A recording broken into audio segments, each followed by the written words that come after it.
Starting with the original released on the NES in 1986, the Metroid series is characterized by a mixture of exploration and action. Throughout the franchise, you control Samus Aran, a bounty hunter who's typically tasked with eliminating a threat on orders by the police force of the Galactic Federation, a large group of allied cultures and peoples across space.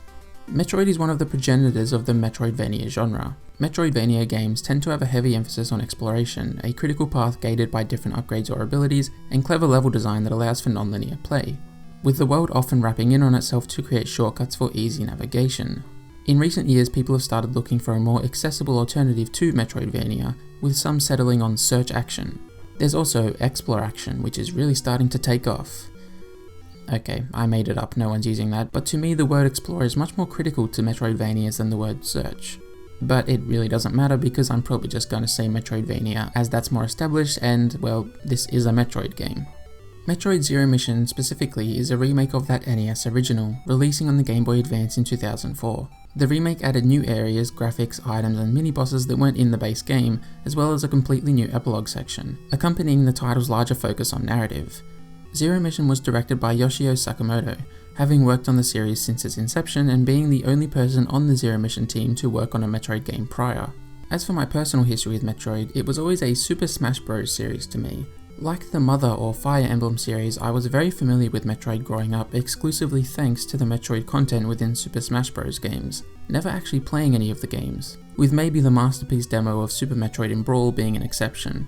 It wasn't until around 2017 when I first played Super Metroid properly, later playing Zero Mission and Prime 1 and 2. I feel like Zero Mission doesn't get enough credit. It's definitely my favourite out of the ones I've played, but it's always lived in the shadow of Super Metroid and Prime 1 and maybe even Metroid Dread in the near future. So today I'm going to give Metroid Zero Mission the love it deserves.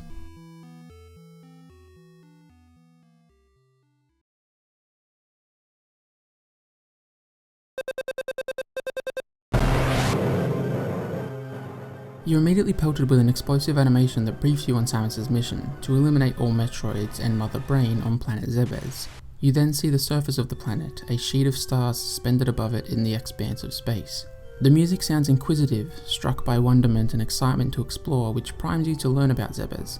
This intro is pretty effective. You're given the bare necessities of the plot, the fast-paced action Metroid is filled with, and the slower exploratory tone that fills the bulk of the experience.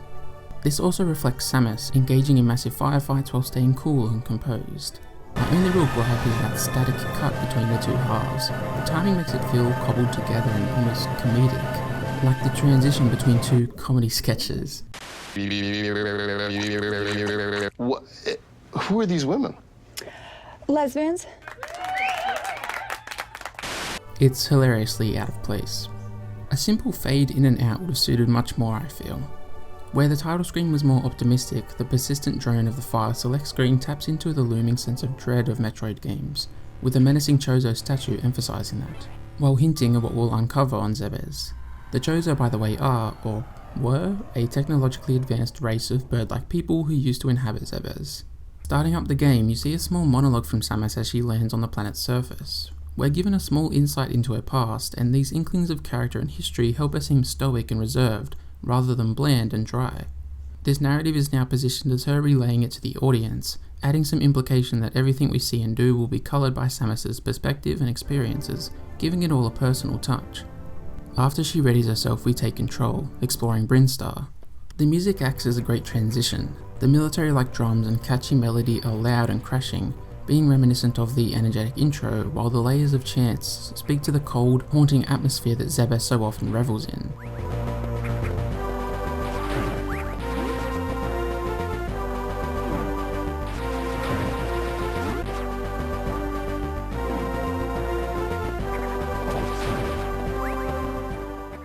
It's less menacing and more exciting, which is a good way to ease players in. Unfortunately, the Game Boy Advance's sound chip chews these songs up and spits them back out covered in fuzz and compression. Despite that, it's still very listenable though. The game overall looks great. The pixel art is pretty intricate and complex, with detailed shading and tiny touches like cracks in the rock to effectively sell the environment, feeling lived in and worn down, ultimately appearing lost to time and ripe for discovery. The colours are vibrant without being garish, and the backgrounds are relegated to shadow, reinforcing the character of the ecosystem without being distracting. What I love is the mix of advanced technology and primitive landscapes. These are relatively basic rocky corridors and tunnels, but they're interspersed with proof of sophisticated machinery and metalwork, with the forged floors and motorized doors. This isn't just a random planet, there's more going on here, and everything I've just covered contributes to that impression fantastically. Metroid Zero Mission establishes a firm mood that conjures up the wish to explore and find out more, which is precisely what it needs to do, as exploration is the main gameplay thrust here. Speaking of, you've been given no direction, so it's all up to you for now. I went right first, but was soon met with a dead end, not being able to fit through the small gap, so back left it was. The Morph Ball upgrade sits not too far from where you started. This allows Samus to retract into a ball, fitting in small passages, which it immediately establishes. I knew exactly where this new ability could be used, so I excitedly ran back the way I came. This is the core rule of Metroid's game design. The answer won't always be right in front of you, you'll have to look for it, and you'll usually find it in the form of an upgrade. This rule is so reliably followed that it becomes something you can fall back on, encouraging you to consider what you've picked up and how that could open up new pathways. It's a really simple technique, but it's so firmly rooted in providing satisfaction and reward within the player that it doesn't need to be anything more. This opening in Brinstar is stellar, honestly, a genius microcosm of Metroid's design that equips players with the knowledge they'll need for progression across the entire experience, with none of it feeling told to you, rather showed through smart, understated design. I think the setup of these first few minutes is pretty intentional as well. In 2D games, we generally move from left to right, and so Metroid makes sure that the dead end is on the right and upgrade on the left, to subvert that expectation and teach you that that line of thinking won't serve you well. Planet Zebes has to be considered as a larger whole, interconnected from every direction. Now, this is slightly undermined as that Morph Ball path to the right leads you to a Chozo statue. It gives you a waypoint of where to head next. Speaking personally, I'm not too opposed to the statues. They don't strip the feeling of exploration and reward from me, but rather serve as a nudge in the right direction. There's way more to be found than just the main path, and so these guides don't rob me of gratification. I've still got plenty of that from finding different secrets. I can totally see why this would be a disappointment for those that find less direction more compelling in a Metroid game though. It enforces some order that's hard to ignore, and so it ultimately leads to less freedom. The visual elements are nice however, having a Chozo flavour to them that further explores the mix of new and old prevalent in their culture. Following that waypoint, you'll stumble upon the long beam, which allows Samus's arm cannon to shoot across the entire screen. So why not get into the feel of playing as Samus? Metroid has a good mix of platforming and action, and when both those things play into exploration, they gotta be done right. And I'm happy to say that they have. The best way to describe how Samus feels to control is nimble. She's really quick with snappy, efficient animations that communicate speed well. The immediacy with which she moves has her actions feeling assisted by the power suit, and the suit's weight can be clearly felt when you jump, as though you're being pulled back to the ground by its heft. The GBA's two face and shoulder buttons are each used as expected, jumping with A, firing with B, aiming up with L, and as we'll see later on, switching to missiles with R. The arm cannon has a really high rate of fire, and landing a barrage of shots in such a short amount of time provides great satisfaction. There's heaps of fun to be had just traversing or fighting in each room, with their rather compact size making for short encounters that don't overstay their welcome. It all works together to have Samus's core abilities and controls feeling quite natural, soon becoming second nature as you instinctively aim diagonally to take down airborne enemies or make rather precise jumps over pits of lava. I am pretty easy to please in regards to controls though, seeing as my first playthrough was done on a keyboard, which I definitely don't recommend. The variety of enemies that you use these controls to fight is not that impressive, but they each fulfill their role adequately. The designs are certainly unique, being hardly reminiscent of anything we've seen before, assisting in the construction of Zebes' atmosphere, while remaining easy to identify and notice. In isolation, they failed to pose any significant threat, moving predictably and going down in just a few shots. But their utility comes in how they interact with the environment. By taking up physical space, they impose upon exploration. Their job is to get in the way, not hunt you down. That's why they each occupy the world in a different way. The zoomers crawl along surfaces, making you watch where you step, having to crouch or aim down to eliminate them. They then could be on floating platforms, causing you to take some time to contemplate how best to proceed, adding an element of strategic consideration. Rippers float in midair, emphasizing timing and platforming, with Samus being currently unable to dispose of them, remaining a constant threat. The Screes launch at you from their resting place on the ceiling, forcing you to either be more reactive or to keep an eye on not just the ground but also the roof. As different combinations of these enemies are placed throughout areas with different architecture, they create unique encounters out of the simple set of variables Metroid has to work with. Movement and exploration is complicated through its relationship with combat, allowing firefights to consistently feel fresh throughout the entire game. Continuing to explore thanks to the long beam, Samus is met with a red door.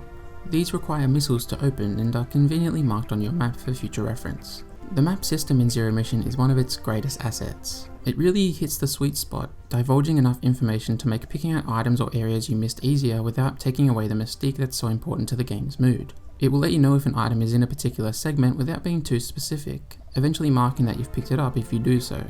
Areas on the map are divided by loading zones with a simple white outline, so if there's a pretty high roof for example, you'll know that you can get up there by seeing that incomplete line. Transitions to new areas of Zebes are marked appropriately and save rooms are easy to locate and identify. You can also look at any area whenever you wish, provided you visited there before. Zero Mission's map manages to work together with the player's curiosity, indicating where uncovered ground may be without being blatant, resolving to keep the gratifying process of exploration firmly in the player's hands. The first missile tank is nearby, allowing Samus to actually use them. They deliver a lot of damage while also being able to open red doors and break certain blocks. While leaving the room, Samus is ambushed by a massive worm. After taking a few rockets to the eye, it darts off, perturbed but not destroyed. It capitalizes on the game's deadly feel while teaching you the value of missiles and foreshadowing this boss. You can expand your missile inventory by finding new tanks throughout all of Zebes, and while you will find a lot of them, the multitude of their utility makes each one valuable. Samus opens the red door thanks to a new acquisition and takes off into a new part of Brinstar. This place is more organic, with these bulbous floors, pink and purple backdrops and mellows, flying creatures which spawn from the hives they defend, as well as small bugs which swarm on Samus, leeching her life if enough latch onto her armour. Metroid never settles too much with its environments, always adding new elements to stop them becoming tedious. You'll soon run back into that worm and finish it off with a few more rockets. I love how this boss is a real set piece, towering over Samus and locking her in, amping up the intensity, which is something that can be said for pretty much every boss thankfully. It gives you the charge beam, which allows you to charge your shots up. This is probably the most inconsequential upgrade you'll get. It takes a bit to charge, doesn't do that much more damage and makes a constant noise, and while I'm willing to put up with that in Mega Man X, this one just isn't worth it. If it drew health and ammo pickups towards you like in the Prime series, it would fit the sandbox better, having multiple uses like the rest of the upgrades. Fortunately, it is the exception to the rule of exceptional upgrades though. There's also the first E-tank in this room. It permanently increases your health by 99 and is a massive help. There's 12 total and each one feels fantastic to get just because of how helpful they truly are. Individual enemies don't do that much damage, but you can often be overwhelmed with the different paths they take overlapping, taking a few hits in quick succession. As such, the E-tanks provide some nice breathing room. Refilling health isn't too big a deal either. Enemies have a chance to drop either missiles or health, so farming a bit is all it takes. Cleverly, drops are determined by scarcity. If you have full missiles but 70% health, you're more likely to get health drops. It's a simple system that makes your life so much easier, of which Metroid Zero Mission is full of. Not too far ahead, you'll come across the first map room. These outline the map for the current area, showing you where you can potentially go. To some, these could strip more freedom from the gameplay just as the waypoints do, but I feel they establish a lovely dichotomy to exploration and discovery. Within each area, there's the process of uncovering the map purely on your own, feeling lost and out on a whim. This is when the atmosphere is richest, as you've not quite gotten accustomed to it yet, creating tense and engaging fun. But then, usually after getting a couple new items, you'll come across the map room, which establishes the scope of the area, allowing you to transition into a calmer state of play that has you moving with more confidence. New pathways having opened up thanks to the new items. I feel this is a great balance of gameplay, staving off notions of repetition while still employing what the NES original is really known for. Following the next waypoint, you acquire the Morph Ball Bomb, which pretty much says it on the can. It's a bomb for your Morph Ball. As we can now expect, it builds off your exploration and combat toolset, filling a hole to make each feel deeper and more complex overall. You now have to venture a fair way backwards, using the Morph Bomb to find the next Chozo statue. What could be technically called backtracking avoids all the tedium we tend to associate with it. Your knowledge of this environment and the fact that enemies don't drop anything other than missiles and health means you can speed through these already explored rooms without fear of missing anything, playing back into the bolstered confidence of the player thanks to the map rooms. In addition, it reinforces that idea that this isn't a game with backwards or forwards, simply left, right, up and down, with none being any more important than the others.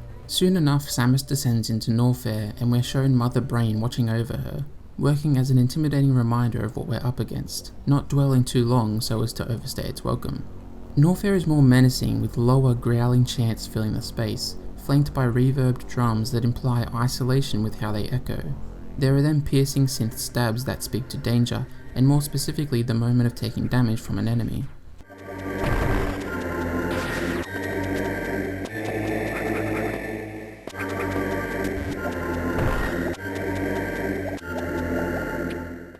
It's coloured with earthier tones and harsh rock, swimming in deadly acid that saps Samus's health, creating panic should you fall in it. The enemies are in a similar vein to those in Brinstar, but with a fiery motif that reinforces Norfair's character. It's a more sort of hardcore area, feeling deeper and further from safety, eliciting hesitation and careful play from you, which is fantastic. Zero Mission has allowed you to settle, making sure to change things up as you do so, feeling fresh and dynamic. However, you'll soon find yourself leaving Norfair, as there are inaccessible areas to both the left and right, having to head up into Crateria. You're teased with the harsh atmosphere of Norfair, leaving you to anticipate your journey back there, unsure of what it holds. Crateria is less confronting but still interesting, awash in greens and blues, as protracted hums help craft a still, unnervingly quiet tone. This whole area feels secretive and unintended. Almost the entire region is unmarked, colour-coded green on your map, with that usually being reserved for secret rooms that contain items like missile or energy expansions. Okay, this section of Metroid Zero Mission is fucking phenomenal, and allow me to explain why. After Brinstar, you kind of figure that you'll explore each area one by one, moving on once all the core progression has been finished where you just were. So being ejected out of Norfair after such a brief visit had me believing that I'd missed something there that would allow me to push forward. It felt like I was entering Crateria prematurely, that I would shortly be met with an impediment that I'd be unable to excise with my current toolset. So as I looked around and found myself in a green area, so to speak, I thought I had really uncovered something early, as though I wasn't meant to be here yet. But I was, thanks to my penchant for exploration. Soon enough, I entered the Chozo ruins, which was awesome. Not only had I discovered this secret area, but it was going to give me more insight on this rather abstract, unseen species. I then find these mysterious blocks that I can't break, seeming Chozo in origin. Shortly after that, I come across an upgrade that lets me break these blocks, though it's listed as unknown, entangling more mystery. As I continue exploring, I spot crumbling statues and pillars that hint at a proliferation of life that's no longer here, eventually finding a menacing stone figure holding the power grip, which allows Samus to grab onto and climb up ledges. At this point, I'm still thinking I'm finding all this a bit early, so I feel real smug having acquired such a valuable upgrade. And thanks to the game's design, I'm already thinking of areas where I could put it to work. So on I push, now back in the expected bounds of Crateria, looping around to the elevator that took me from Norfair to Crateria in the first place. Down I go again, realizing that the paths that were previously blocked are accessible thanks to the power grip. In this instance, Metroid uses atmosphere, the seemingly established structure, level design, music, visuals, method of progression, basically everything in its disposal to make me feel awesome. Like I had come across all this thanks to my skill, creating a magical little gameplaying experience, when in reality, I'd only done exactly what it intended. This is an encapsulation of Metroid's design. It's all so incredibly clever and working together to make the player have fun, but also feel really smart and accomplished. Beyond that, there can be more legitimate moments like this, where you really have broken the intended sequence. To me, it's just a perfect example of what makes a Metroid game so special, and specifically to me, Metroid Zero Mission so special. I hone in on this little experience to establish what Zero Mission is doing, to some extent at least, throughout the entire playthrough. So while I may not always mention moments like this in the game's design, just know that it's consistently happening and always feeling great. Okay, I know in that little section I glossed over some stuff, so let me go back and cover what I missed. Like I said, the power grip is an awesome upgrade. It creates more nuance in platforming and puzzle solving by adding another element of movement, as well as planting Samus in the world more, as she interacts with the environment in a more believable way. Also in Crateria, you come across Samus's ship.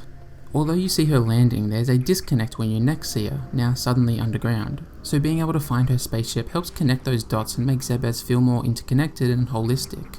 I also appreciate being able to go to the planet's surface. It can get pretty cramped as you wander through so many corridors, always confined by a low roof. And so Crateria's tonal elements embrace that feeling of coming up for air, with the cooler colours and less invasive music. So, where were we? Oh, right. Finally making progress in Norfair. Thanks to the power grip, you'll soon find your way to the Ice Beam, another major upgrade that adds to your arsenal in fun ways. This allows your arm cannon to freeze foes. It has obvious combat utility, but I think the way it contributes to exploration is more interesting. Frozen monsters can be used like a platform, so the Ice Beam basically adds a filter through which to observe the game, now focusing on enemy placement when scanning the screen for ways forward. It's a super compelling addition that will have you eager to go back through all of Zebes to look for opportunities to take advantage of the Ice Beam. This new weapon also creates more engaging platforming, as the platforms you're creating are based on moving targets, putting a larger emphasis on timing, as well as a believable excuse for moving platforms, which always come across as strikingly artificial to me in video games. After spending a little time getting accustomed to the new beam, you'll find a Chozo statue that points you to Kraid's lair. The core loop has been firmly established as we've completed it a few times now, roughly going as follows. Follow a Chozo statue waypoint to a new area, come across an obstacle that can't be overcome with your current toolset, find a new item/upgrade at the aforementioned waypoint, use the new item to clear the obstacle that was previously blocking you, and repeat. I'm not bringing this up to criticize Zero Mission for repetition, but rather compliment its lack thereof. On paper, this should start to feel bland and predictable, but it never quite does. The tools at your disposal are so varied and fun to use that this same arc of progress manifests in unique ways, at the same time coming to pass in fresh environments, with those two aspects working in tandem to create what in abstraction may seem rote, but what in reality is rewarding. The core repetition of this loop in fact becomes a benefit. I mentioned the Ice Beam adding a filter to how you view and engage with Zero Mission's world. It becomes that filter because you're taught to think of them that way through repetition. By going through that process a few times, you understand that that's how Metroid operates, in time shifting to play it with that always in mind. Which brings us to one of the most rewarding aspects of Metroid, that being the language of design and the player's comprehension of it. By this point in the game, you'll start finding secrets with more momentum. You now understand that small ledges next to walls can signal a block breakable by a morph bomb. The unfinished line in the minimap that I mentioned tells you that a room has more to it out of sight. Inaccessible pathways are often laden with terrain that can be bypassed with, say, a missile or the screw attack or speed booster. A ripper floating near the top of a screen is likely to serve as a platform to a higher area. That's just a small sampling, but they convey what I'm getting at. These are all aspects of the level and environmental design that Metroid uses to communicate with the player, telling you that there's something extra to be found. As you attain new tools, that design vocabulary is expanded, leading you to spot more and more secrets as you become more literate in the mother tongue of the Metroid series. This creates a snowball effect of accomplishment, basically meaning that Metroid just keeps feeling better and better as you go. Not purely because of this, of course, but I feel it's a big part of Metroid Zero Mission's killer mode of progression, with that being arguably the most influential thing about it, becoming one of the defining traits of Metroidvania, exploration games. This process of learning to read Zebes as a planet filled with stuff to find ties into Samus as a character as well. She spent the majority of her childhood here, and so as she refamiliarizes herself with it, that being the act of exploration, she remembers more from her time here, can pick out its details better and move with more confidence. And hey, look at that, we have a somewhat appropriate way to segue to the topic of narrative. We're not going to get many of those, so I'll snatch this one up. More specifically, I want to talk about what is and isn't told to you and what Metroid Zero Mission is about. There aren't many narrative developments in Zero Mission, with most of the details doled out through the illustrated pseudo cutscenes we've witnessed a couple times now. As that's the case, and seeing as Metroid Zero Mission is a pretty short game, I looked over some supplementary plot related material that was released in conjunction with it. The first is the manual, which has a pretty useful prologue that helps establish the broad strokes of things like the Galactic Federation. It explains that soon after representatives from many different planets formed the Galactic Federation, space pirates began attacking ships, causing the Federation to contract bounty hunters. In the years following this conflict's arrival, the space pirates took hold of a ship containing samples of Metroids. Their ability to drain energy out of life forms and reproduce made them a potentially catastrophic bioweapon, so the space pirates began to search. They were discovered to be basing their operations out of Zebes, but were able to hold off the Galactic Federation's assault on the planet. In a last-ditch effort, Samus was hired to take out the mechanical being controlling Zebes' mother brain as a lone bounty hunter, leading us into the events of the game. I'd classify this all as pretty essential information.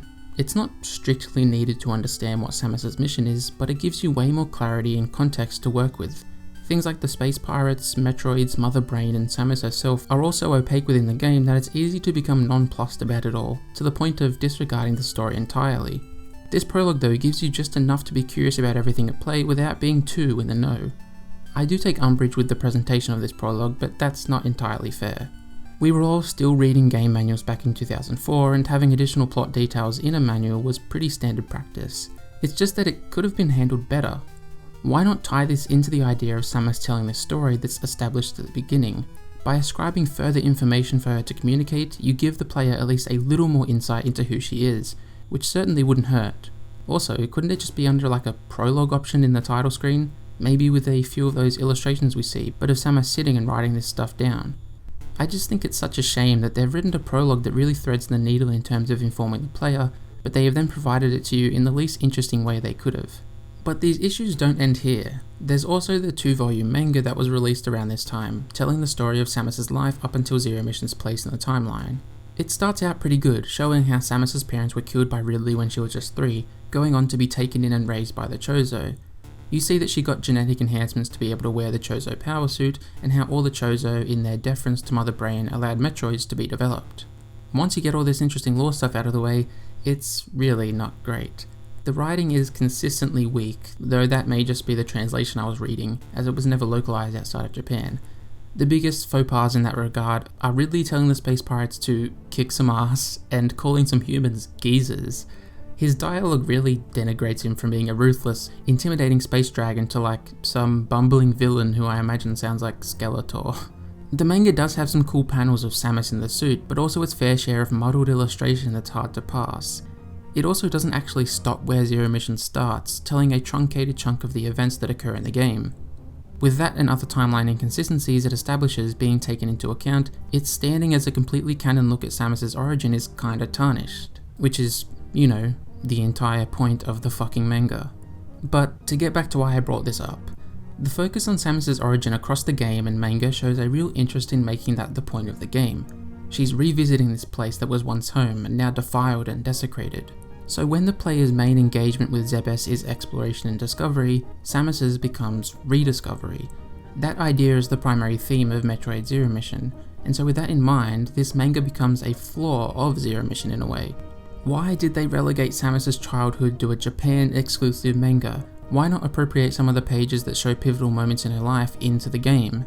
This place must be reminding her of those things, so show us that. Have these illustrations show up when first entering the Chozo ruins or finding the first Chozo statue.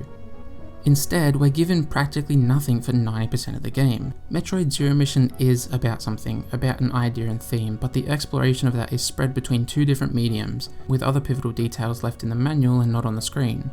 There is an interesting plot here, one that could be conveyed while sticking to Metroid's inclination for brevity, mystery, and wordless plot progression, but instead it's jumbled and disorganized, leaving Zero Mission full of unmet potential in the narrative department. It's interesting that material focusing so closely on Samus as a character feels rather uninspired and to an extent cheap, considering it wasn't localized at all even when Metroid, from what I understand, is disproportionately popular in the US when compared to Japan, because Metroid as a series broke some ground by having a female protagonist. It was still pretty novel even when Zero Mission released, especially seeing as Metroid leans more into the power fantasy aspect of playing games, when I think female characters can often get pigeonholed as always being very emotional and protective, almost maternal. Now those aren't bad traits for a character to have, but when female characters are given those attributes way more than their male counterparts, it definitely feels like antiquated gender expectations are being lent on. So it's nice that Zero Mission isn't falling back on that, but Samus still isn't really treated that great as a character.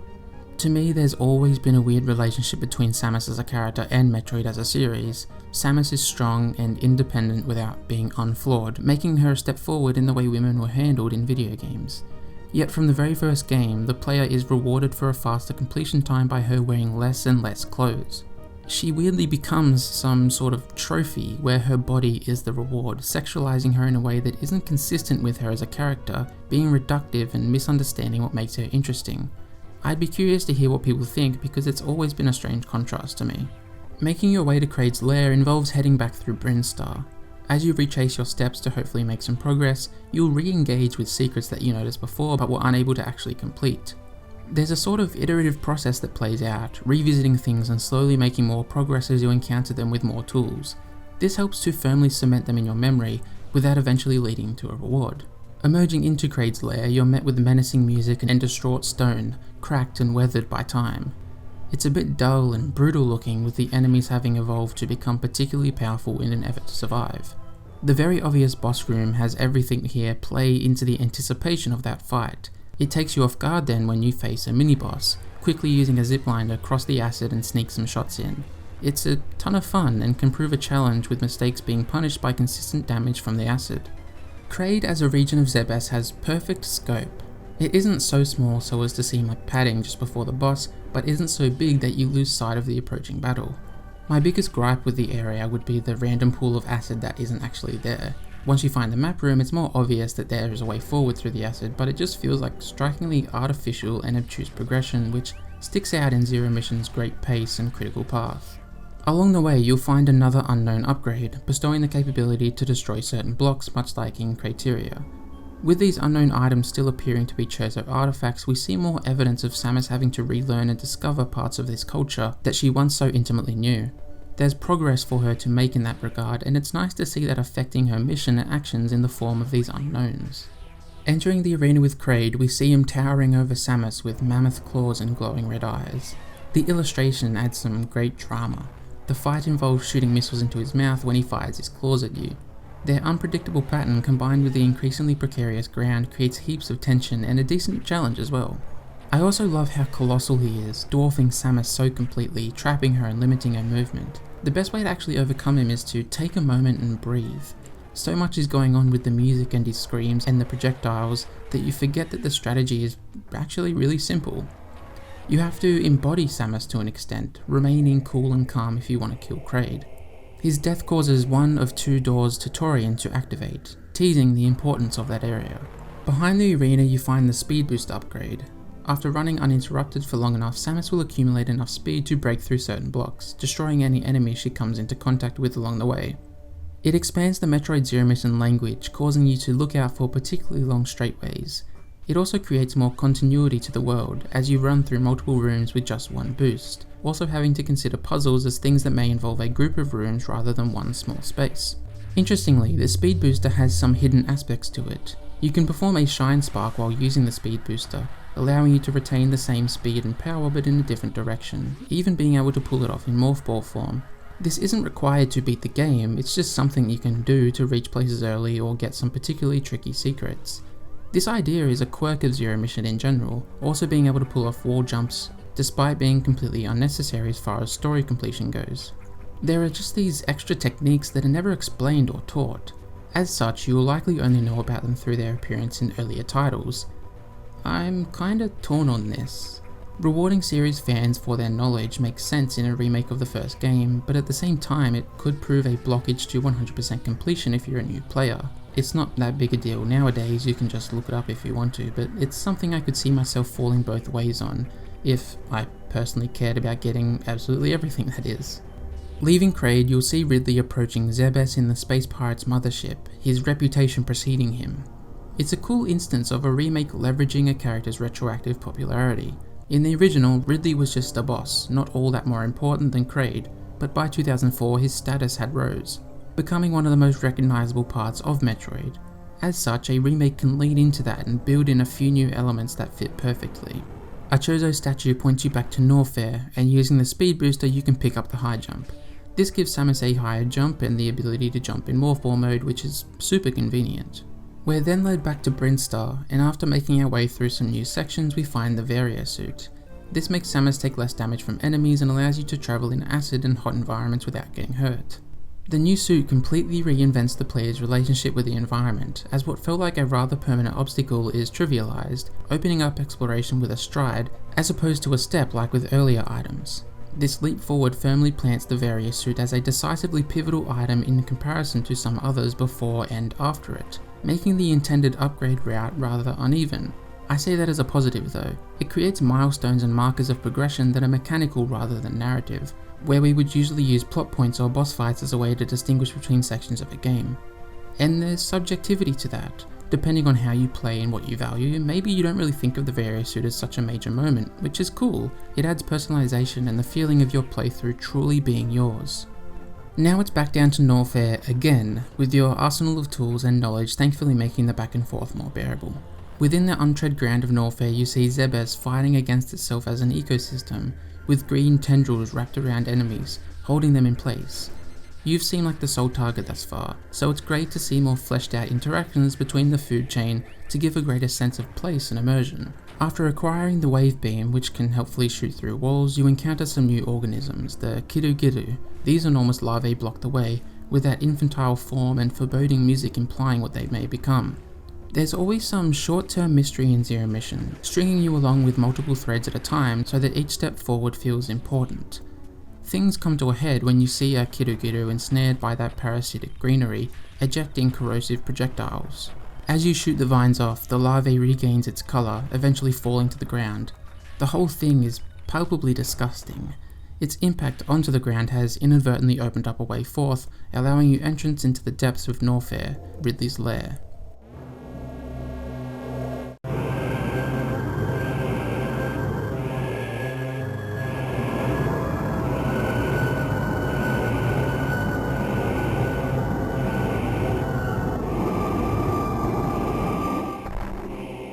We witness the mothership land on Zebes' surface, Ridley flying past just to remind us who we'll be up against.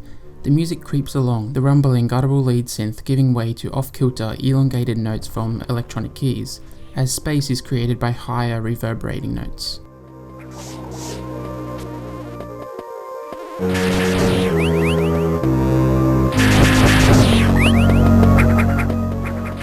Things have been getting more destructive and deadly, and the environment now feels more organic, as though it's pulsing and breathing underneath Samus's feet. That, combined with the noticeably artificial structures like pillars in the background and consistently paved floors, make for a monstrous, grotesque mix, weaving a helpless mood, recapturing the kernel of fear that can rear its head when you're more ignorant of the game's systems and world. In this part of Norfair, you come across that larvae you freed, having evolved more as it burrows further down. There's no discernible way forward, so you have to leave Ridley and re-enter via the passage that's been forged by the Kiru. As you do so, you see it's left the chrysalis, having grown into an adult. It's a really cool sequence that makes you super wary and cautious. I love the solution too. The game world is like the most sacred thing in a Metroid game, packed so tightly with intent, every inch feeling purposeful and important, and so to see the Kiru force the world to bend around it is fantastically unnerving. The energy in the atmosphere is then refocused as you come face to face with Imago, now fully realised and ready to kill you. The music is so alarming and the design of the boss so gnarly that it incites panic, which unfortunately subsides relatively quickly thanks to how trivial it ultimately is to take out. Imago does develop new attacks over time, but they never threaten you enough to force a change in strategy. After eating enough explosives, it crashes through a barrier, allowing you to pick up super missiles. These have the power of 5 regular missiles and can open green doors, granting you access to more of Lower Norfair. A few rooms beyond the first green door, you enter the worst room in Metroid Zero Mission. I don't have anything insightful to say, I just needed to get this pain out there so I can start the healing process. Yoshio Sakamoto, you cheeky fuck. This personal slight against me by withholding the E-Tank does play into something I actually love about Ridley's lair. It's chock full of missile and energy tanks. This generosity plays into the threat of Ridley, as though you're being powered up for what will inevitably be an important encounter. It's a nice twist, with rewards becoming bad omens, allowing Metroid to stick to its formula, while still imposing mood and suspense in a new way. After weaving through more of Norfair, I came to the final door between Samus and Ridley, still surrounded by stone pillars, reminiscent of a coliseum where battle could take place. But he doesn't show his face, making for easy access to another unknown item, this one attributed to the suit section in the status screen. Now able to break a new block variant, you can pick up another rather obvious energy tank, making for 3 in such a small area. Oh boy, here we go. On the way out, Ridley swoops in, plunging Samus into lava and pelting her with fireballs. His agility and frequency of attacks make him a real threat, until you realise that you can just spam missiles into his gut and tank hits till he dies after like a minute. Rather unceremoniously. Yeah. After honestly one of my favourite sections of the game, where it really effectively builds to something, it all kinda crumbles away when it comes to delivering. This comically simple boss fight actually has Ridley resemble his characterization in the manga as trying very hard to be intimidating without backing it up, and I don't say that as a compliment. It doesn't hurt Zero Mission's legitimacy in terms of building tone and atmosphere, but it's all sensationally lackluster, though it's easy to move on from as the second door to Tourian, the last area of the game, is now open. Upon exiting Ridley, you're led past a crumbling Chozo statue into the next upgrade, the Screw Attack. This damages enemies in certain blocks when somersaulting. It's nice for getting around, not having to avoid enemies while jumping, but at the same time it also complicates platforming. It brings to the forefront Samus's 2 jumps. She can jump normally by pressing A, or she can somersault if you're moving left or right while pressing A. Over time, you'll find yourself somersault jumping more and more, as it allows you to get the most horizontal movement out of a jump. Up until you get the Screw Attack, there's nothing wrong with this. The difference seems purely aesthetic, hence why I didn't mention it. But now, Samus's somersault jumps kill enemies, in a game where you freeze them to use as platforms. So your preference for somersault jumps makes platforming more awkward, as trying to jump into a frozen enemy is likely to have it end up dead. It's not like a massive deal, but it's certainly noticeable when Metroid Zero Mission's suite of upgrades and tools so consistently feed into each other in fun, rewarding ways, with this being quite the opposite. The game's focus on the doors to Tourian allows you to infer their importance, signalling that with both of them open, you can head towards the finish whenever you're ready. So it's time to explore and pick up the scraps of what you missed. That reassurance works in concert with the now familiar environments to enable a more comforting style of gameplay, with the ability to feel comfortable speaking to the players and Samus's progression. I took a good chunk of time looking around and ended up with 9 energy tanks, 155 missiles, and 10 super missiles. I knew I didn't have everything, but I was fully satisfied with what I did have, and the fact that a game built so thoroughly on exploration doesn't punish a less exhaustive playthrough is great. Our first glimpse into Tourian is of a group of Metroids, feeding on what looks to be a space pirate, showing their lack of allegiance and impulse for indiscriminate destruction. Tourian is scarce, cold and inhuman, a clinical edge given to everything. Decaying space pirates litter the floor, and the music feels built out of idle chirps of machinery and prolonged synth notes that indicate scanning, experimentation, and observation.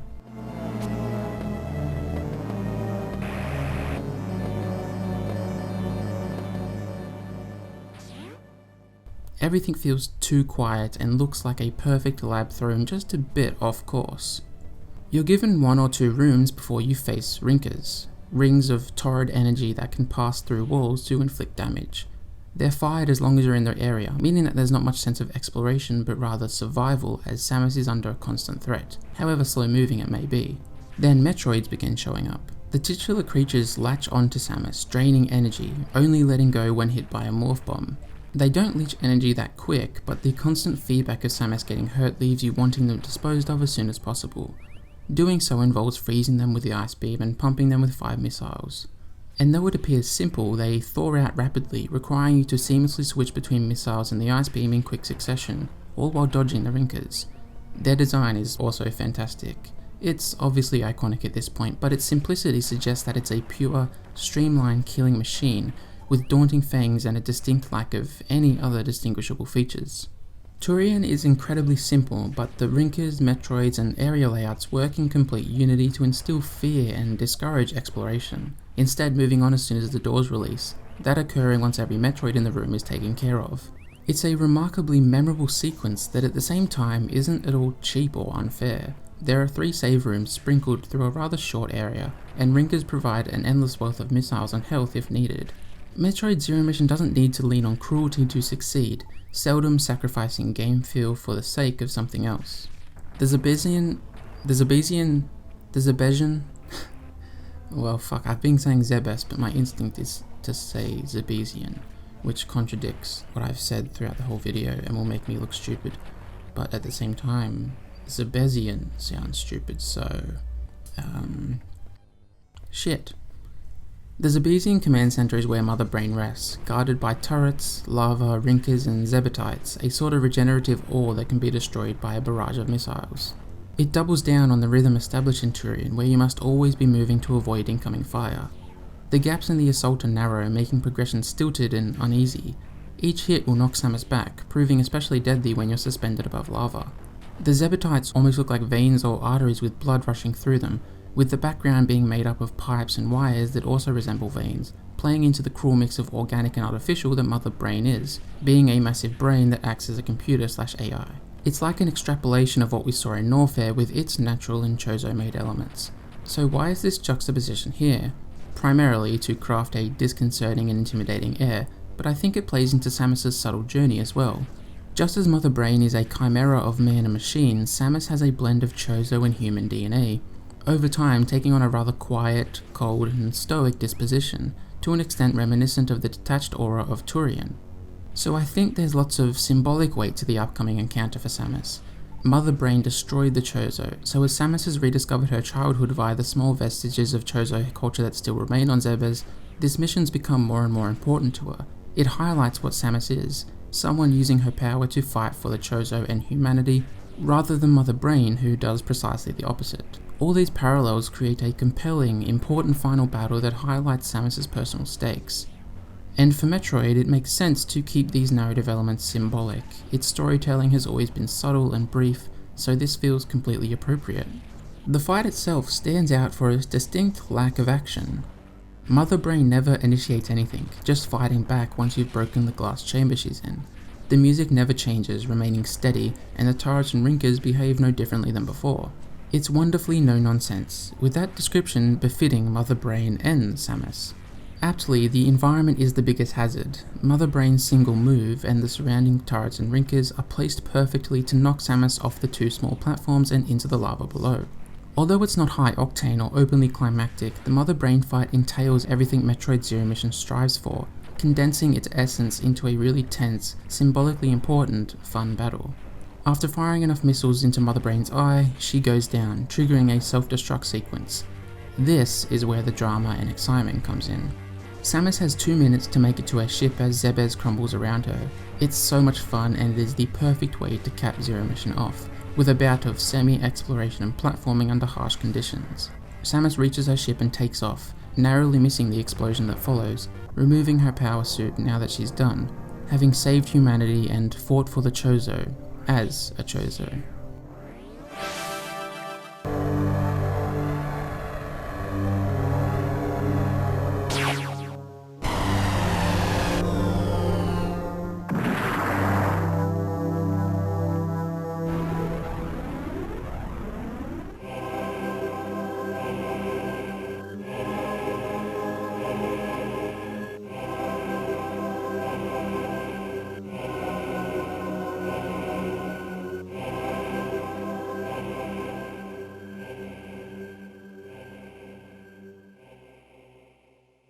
But it's not done there, as she's shot down by space pirates, crash landing right next to their mothership without any of the tools we've come to rely on.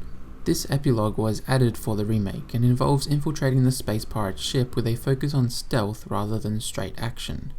You find yourself in Chozodia, an area of Zebes new to the player, with just a puny pistol that can't actually kill anything, just stunning assailants for a few moments.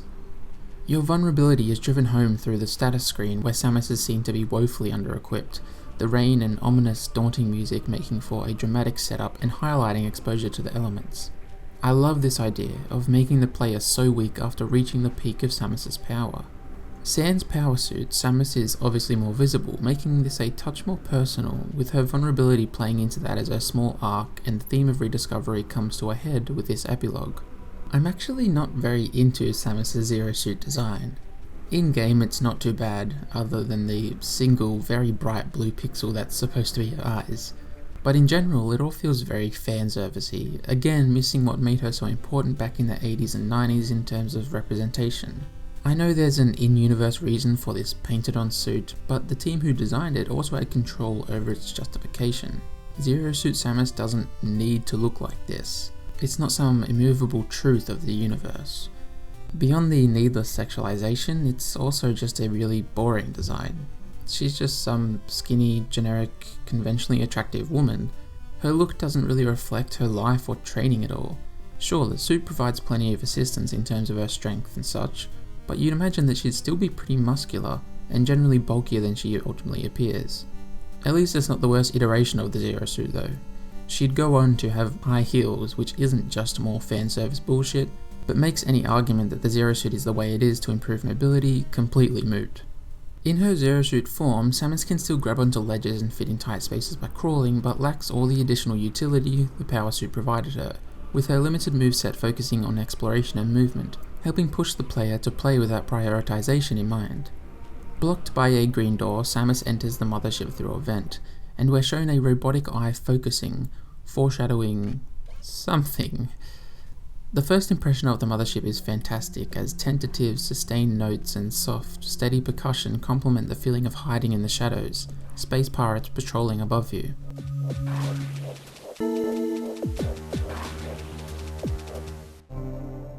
There's hesitation hiding within the unknown, as this isn't like being back on square one, but rather square zero. The perspective scope is then laid bare thanks to a map room, revealing that the ship is just as convoluted and interwoven as any area of Zebes. It's a brilliant setup that's unfortunately spoiled and undercut by the first enemy encounter. A space pirate stands below, regularly turning around. Now, you're obviously supposed to sneak by while it's facing the other way, but it will, without fail, notice you once you land behind it, initiating an alert. A first encounter in a stealth game or sequence is really important, as it helps establish boundaries and rules, telling you what will and won't get you spotted. This fails to really do that. There's no feedback at all. Did the space pirate hear Samus land, in which case implying that sound and proximity to enemies are a factor of stealth? Did the space pirate just happen to turn around, implying that only being in direct line of sight will get you caught? You don't really know. It also feels scripted, but because of the ambiguity that lays in the absence of some sort of visual or oral feedback, you don't learn as much as you should. The alert will teach you that pirates will chase you between rooms, having to hide for them to call off the search. But ideally, a good stealth system creates a very informative first impression, helping to find the limits and confines of the stealth mechanics. You will eventually ratify the rules at play, but it's a messy introduction to the Epilogue's gameplay loop that could have been handled with more grace. While it is a mild failure in terms of gameplay, it certainly ratchets up the tensity of the player, as space pirates hit for a full energy tank of health, having all the same mobility options as Samus. This highlights a sort of conflict within this epilogue between gameplay and atmosphere. Those are two absolutely critical parts of a Metroid game, and the series is at its best when they're unified, but here they struggle against one another, with atmosphere often coming out on top to the detriment of gameplay. The mothership is peppered with gotcha level design. There's of course that first encounter I mentioned, but that's a little more forgivable. What isn't though is this.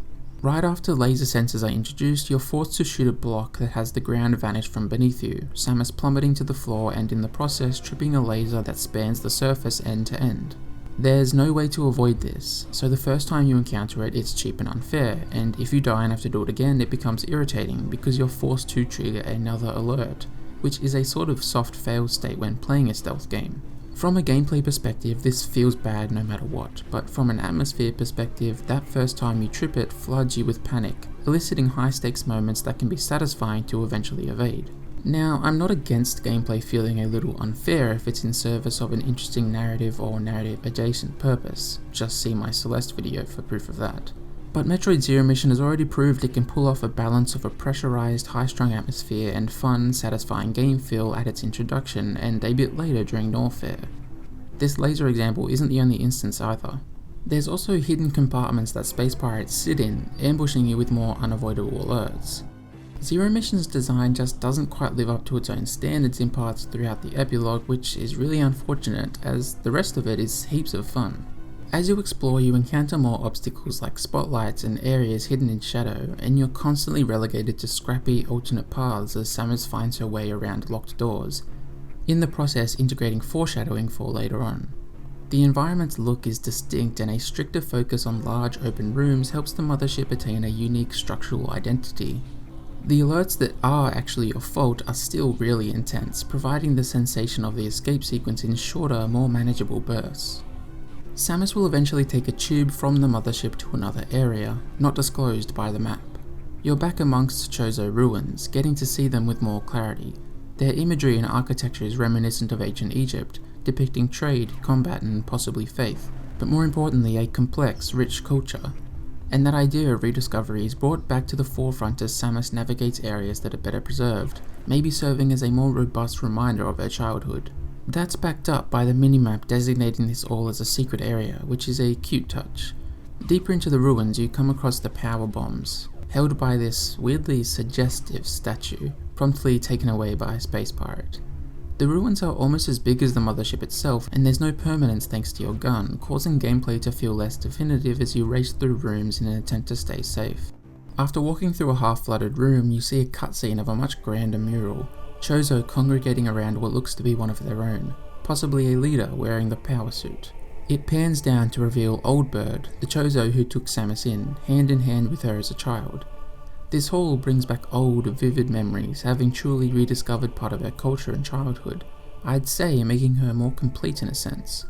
You must then pass a trial, presented as a pseudo-boss fight. The central figure of the mural reflects Samus, as though she's innate and integral to Chozo history, occasionally flashing symbols that must be shot. Once the 4 sigils have been struck, Samus is rewarded with a fully powered suit. Now Samus, having achieved this personal self-fulfillment, can make use of the 3 unknown items we collected across Zebes. You get the plasma beam, a single blast passing through multiple enemies. The gravity suit, reducing damage taken and improving movement underwater and eliminating damage from lava. And finally the space jump, allowing you to continuously jump in midair. God, I adore this. These unknown items feel like kinda sloppy progression gates initially, but seeing gameplay implicated into Zero Mission's terse but effective plot is so great, accenting Samus's arc in a really smart way.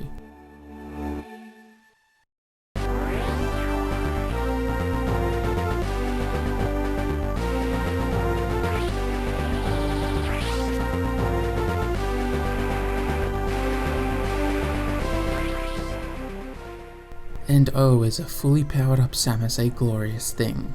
Space pirates are chewed through by the plasma beam, those larger rooms are wonderfully trivialized by the space jump, and lethargic hazards like water pose no threat to movement.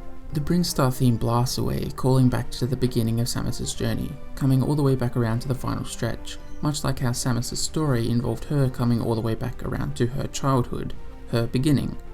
The 3 upgrades are also really well chosen. The plasma beam greatly affects combat, the space jump platforming, and the gravity suit exploration, as well as being a visual change. By having them all pertain to distinct parts of Zero Mission's identity, it really feels like they've improved Samus completely, everything you do now benefiting from them. You're now able to really explore, not having to worry about alerts or space pirates, which is very satisfying by the way. Nothing like some good old retributive violence, am I right? Back on the mothership, you'll run into some higher ranked space pirates, slowing you down to create at least a modicum of challenge. After following some vents at the visor of the ship, like the eyes or the window, I don't know what to call it because like it's the bit where like the captain or the navigator would be, but I don't see any room for that, so it's just kind of a big window at the front. So following some vents at the eyes of the ship, because that's just what I'm going to call it apparently, you find the power bombs, Samus's final acquisition. This lets you destroy certain blocks and open yellow doors. It may remind you of a single yellow door in Crateria. Well, by using power bomb in the tube between the ruins and the mothership, you can destroy it and find your way back there, and by extension all of Zebes. It shows great self-awareness to allow players to definitively collect absolutely everything in the game before finishing it. It's also another way to make use of the fancy suit, getting to show all those rippers and screes and such what's what. I may as well touch on the completion process a little bit. I didn't personally get everything, but from what I've seen, there's some really obscure and complicated solutions, like pulling off really specific shine sparks, which as I mentioned a fair way back, is not an explained mechanic. From what I could gather, the act of finding everything yourself can become a bit of a chore, but a completion playthrough where you know where everything is can be a ton of fun. But that's obviously not a super informed opinion, it just felt appropriate to mention, seeing as 100% completion is a big part of Metroid games for some people. Making use of the power bombs, you arrive at a large room in the far end of the ship.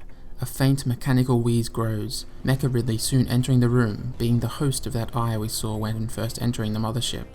Finally, Ridley can get some sort of redemption for his poor showing earlier. The robot is unfinished, so you just face the torso. Don't mean to kick Ridley while he's down, or dead, I suppose. But yeah, this fight sucks too.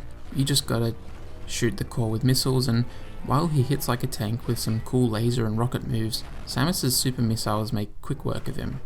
The green iris powers down, shortly blinking red, initiating a self-destruct sequence.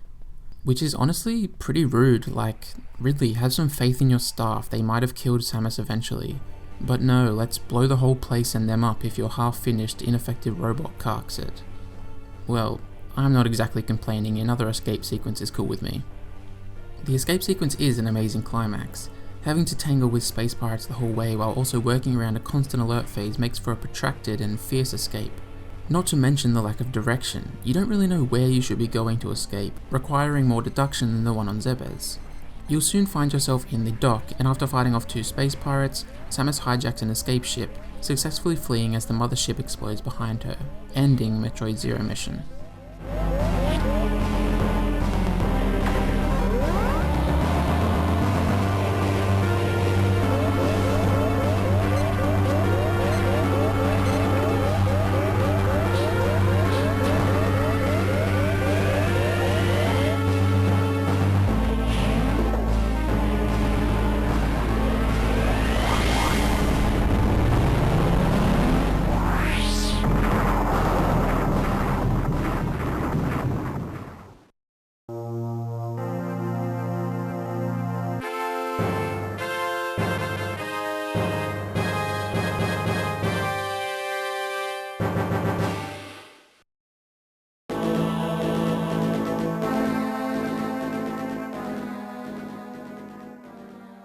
Zero Mission packs a lot into what amounts to a pretty small package. It's the perfect type of remake in my eyes, understanding where improvements upon the original can be made while still honouring it, going on to add additional content that doesn't feel shoehorned or out of place. Zebes is a tightly designed world that follows its own rules to create satisfying, smart level construction, providing a near constant sense of reward. At the same time, it knows just when to shake things up, areas rarely overstaying their welcome by featuring biodiversity that adds nuance to this planet as an ecosystem. Everything is colourful with a twist of grit, the harsh environments raining bright colour choices back into a realm of believability, while also making each element of the world easy to distinguish. The soundtrack is amazingly atmospheric, capturing different moods and feelings with great clarity, then being garbled by the GBA's less than ideal sound chip. The songs are still plenty enjoyable though, balancing the sparse soundscape pieces with more upbeat and actionable songs really well. Zero Mission's progression is absolutely killer, each new item serving a useful purpose without being too situational, providing new angles with which to approach combat or exploration. There's some lovely wonkiness to it as well, with some items having more utility than others to create the feeling of really discovering these things in your order. Depending on the player, that may be dampened by the Chozo statues, and while they can be a little overbearing at times, for me they were largely a welcome addition. The game's core of combat and exploration are always interacting in fun and unique ways to have them feel innately connected. You'll seamlessly fall in and out of fights while you look around, over time building up a stylish flow that has you living up to Samus's legend. The legend isn't bad, but it is brief. The addition of illustrated cutscenes is a nice choice, and tying Samus' story into the gameplay through the idea of rediscovery is smart, but opportunities are missed, failing to make Metroid Zero Mission the true Zero Mission for Samus. Interesting details of her origin are relegated to a rather boring Japanese exclusive manga, and many concepts are left very vague, never fulfilling its promises to make plot and presumably answers more central to the experience. This is especially disappointing in the Epilogue as it takes you closer to Samus's core, but we don't necessarily learn all that much more. Her character's historical importance is also done a disservice with a bland design that prioritizes titillation over substance. That being said, I do appreciate that she goes through some changes as a character, no matter how small they may be. Metroid Zero Mission excels so much though because of how its game design allows all these things to work together. That core of immaculate level design makes combat feel purposeful, facilitating short but sweet fights and intense boss battles alike. Zebes as a location inherits its geography from the world design, capturing a dangerous and confining feel. The all-important atmosphere then feeds off that, working in step with the music and visuals to highlight isolation, the claustrophobic sensation pushing you onward to explore.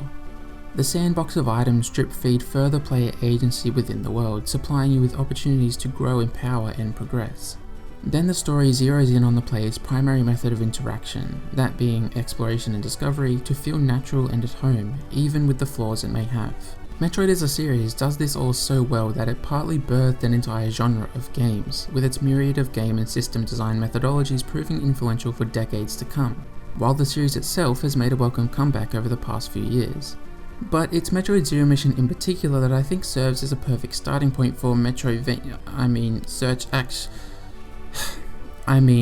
exploration games, proving to be a fucking phenomenal title even more than 15 years later. As the credits close out, we see a carving of Samus and her Chozo carers, a nice send-off to the story, before we're shown the clear time and completion percentage, which is a fitting representation of Zero Mission's relationship with its constituent parts.